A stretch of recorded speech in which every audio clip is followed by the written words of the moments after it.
वडाध्यक्ष सचिवहरू, कार्यपालिका सदस्य सचिवहरू, त्यस्तै गरेर विभिन्न वडाबाट उपस्थित हुनुहुने वडा सदस्य सचिवहरू, यस कार्यालयका शाखा प्रमुख तथा कर्मचारी साथीहरू, भर्खरै मात्र यहाँ आउनुभएका राणा सर लगायत पत्रकार साथीहरू सबैजनालाई म हार्दिक न्यानो अभिवादन व्यक्त गर्न चाहन्छु। सर्वप्रथम आज सम्मानित हुनुहुने, पुरस्कृत हुनुहुने अग्रज पत्रकार राम योङयाङलाई बधाई तथा शुभकामना दिन चाहन्छु र नयाँ आउनुहुने कर्मचारी साथीलाई स्वागत पनि गर्न चाहन्छु। धेरै कुरा राम योङयाङजीबाट आइसकेको छ, म यहाँहरूको धेरै समय लिन चाहन्न। आज गाउँसभाको अन्त्य, हामी समापनको सङ्घारमा छौँ।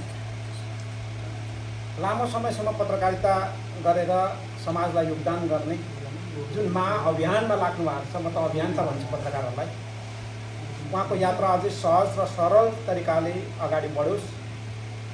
समाजमा भएका सबै खालका विभेदहरू, सबै खालका अन्याय र अत्याचारहरू र समाजलाई अझ अगाडि बढाउने सन्दर्भमा पत्रकारिता क्षेत्रबाट गर्नुभएको उहाँको काम, उहाँले गरिराख्नु भएको यो अभियान, त्यसमा केही ऊर्जा थपियोस्, केही चाहिँ हौसला होस् भन्ने हिसाबले आज हामी माङसिङ गाउँपालिकाले उहाँलाई सम्मान गरेका छौँ। एकदमै खुसी लागेको छ। पत्रकारिताको क्षेत्रमा काम गरिरहँदाखेरि आउने विभिन्न जटिलताहरू, त्यहाँभित्र रहने समस्याहरू धेरै छन् भन्ने लाग्छ। उहाँहरू कसरी टिकेर रहनु भएको छ भन्ने हामीले कहिले चिन्ता पनि व्यक्त गरेका छौँ जस्तो लागेको छैन। पत्रकारहरू स्वाभाविक रूपले चलिहाल्छ नि भन्ने जस्तो हाम्रो बुझाइ छ। तर त्यहाँभित्र लागिसकेपछि त्यहाँभित्र चाहिँ अगाडि बढ्ने सन्दर्भमा पत्रकारहरूलाई पनि धेरै जटिलताहरू छ, धेरै समस्याहरू छ भन्ने लाग्छ। आखिर उहाँहरू पनि यो समाज निर्माणका लागि, यस समाजलाई अगाडि बढाउनका लागि नै लाग्नु भएको। त्यसैले त्यो लाग्ने सन्दर्भमा हाम्रा बाटाहरू फरक हुन सक्छ। हामी सामाजिक कामबाट लागौँ, उहाँहरू पत्रकारिताको क्षेत्रबाट लाग्नुभयो, कोही कर्मचारीको ठाउँबाट लागौँ, हामी विभिन्न क्षेत्रहरूदेखि लागे तापनि हाम्रो मूल उद्देश्य भनेको यो समाज विकास गर्ने, यो समाजलाई अगाडि बढाउने, देशलाई कसरी समृद्ध बनाउने, कसरी सुखी बनाउने, नागरिकलाई कसरी चाहिँ सुखी बनाउने भन्ने नै हो। त्यही ध्येयका साथ हामी अगाडि बढेका छौँ र रामजीलाई फेरि पनि म धेरै धेरै धन्यवाद। पत्रकारिताको क्षेत्रमा म आफू चाहिँ टिकी खान नसकेको मान्छे, म आफू पनि एक बेलाको पत्रकार भइटोबलेकै हो।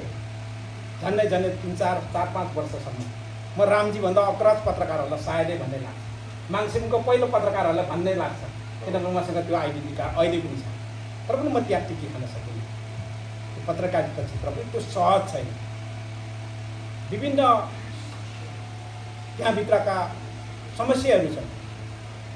त्यही हिँड्दै गर्दा, जाँदै गर्दा, अगाडि बढ्ने सन्दर्भमा, पत्रकारहरूले हेर्ने दृष्टिकोणको सन्दर्भमा, पत्रकारहरूले त्यहाँ भोग्नुपर्ने चुनौतीको विषयहरू, थुप्रै कुराहरू झेलेर अगाडि बढ्नुपर्ने हुन्छ। त्यसैले मैले त्यस्ता खालका झमेलाहरूमा चाहिँ अल्झिन सकिनँ कि क्या हो, म टिके खान सकिनँ। त्यसैले मैले त्यो पत्रकारितालाई लाएँ, मैले सकिनँ है भनेर बिसाएर म यता समाजसेवातिर लागेँ, म राजनीतितिर लागेँ। म सायदै पत्रकारितामै लागेको भए सायदै म कहाँ हुन्थेँ थाहा छैन, सायदै रामजीसँगै सँगसँगै हुन्थ्यो होला। राम सरसँगै समाजलाई सुशिक्षित गर्ने सन्दर्भमा त्यही उहाँसँगै, उहाँकै पछि पछि लागेर अगाडि हिँड्थ्यो होला जस्तो लाग्छ अहिले कल्पना गर्छु। तर पनि त्यो एउटा आनन्दित जीवन नै हो भन्ने लाग्छ, समाजमा प्रतिष्ठित एउटा पेसा नै हो भन्ने लाग्छ। त्यसैले यो पेसाप्रति सबैले सम्मान र आदर गर्नुपर्छ भन्ने लागेको छ र सम्मान गर्नुपर्छ। यहाँहरू सबैजनालाई पत्रकारी क्षेत्रमा लाग्नु भएको छ, यहाँहरू सबैलाई म धन्यवाद पनि दिन चाहन्छु र फेरि पनि आगामी दिनहरूमा पनि यो पुरस्कारलाई चाहिँ हामी निरन्तर अगाडि बढाउनेछौँ। हामीले सुरु गरेका छौँ। राम सरले अघि भन्नुभयो, हामी मान्छे अरूभन्दा एक कदम अगाडि हुनुपर्छ सबै हिसाबले। यहाँका विकास निर्माणका हिसाबले होस्, यहाँका समाज अगाडि बढाउने सन्दर्भमा होस्, यहाँका गतिविधिको सन्दर्भमा होस्, हामी एक कदम अगाडि हुनैपर्छ, हामी जनप्रतिनिधिले एक कदम अगाडि हुनैपर्छ, यहाँको कर्मचारी एक कदम अगाडि हुनैपर्छ, यहाँका नागरिक एक कदम अगाडि हुनैपर्छ।